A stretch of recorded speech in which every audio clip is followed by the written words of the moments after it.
আসসালামু আলাইকুম। KMC24 টিভির পক্ষ থেকে সকলকে জানাই শুভেচ্ছা ও অভিনন্দন। কোটা সংস্কার আন্দোলন, ফেনীতে মহাসড়ক অবরোধ করে বিক্ষোভ।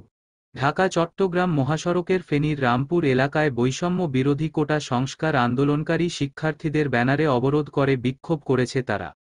সোমবার 29 জুলাই বিকেলে শহরের রামপুর এলাকার লাতুমিয়া সড়কের মাথায় এ বিক্ষোভ করে তারা, তবে মিছিলের পৃষ্ঠপোষকতায় ফেনী জেলা ছাত্রদলের নেতাকর্মীদের উপস্থিতি চোখে পড়েছে।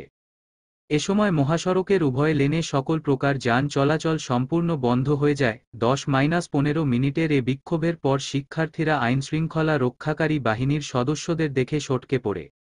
এর কিছুক্ষণ পরে মহাসড়কে যান চলাচল স্বাভাবিক হয়ে ওঠে, তবে বিক্ষোভ ও মহাসড়ক অবরোধের সময় কোন প্রকার গাড়ি ভাঙচুর কিংবা কেউ হতাহতের ঘটনা ঘটেনি। ফেনী মডেল থানার পরিদর্শক মুহাম্মদ রুহুল আমিন বলেন, খবর পেয়ে পুলিশ ঘটনাস্থলে পৌঁছার আগেই বিক্ষোভকারীরা পালিয়ে গেছে। সকল প্রকার ফানি, বিনোদন, সংবাদ ও সামাজিক ভিডিও দেখতে আমাদের চ্যানেলকে MC24 টিভি সাবস্ক্রাইব করুন। ধন্যবাদ।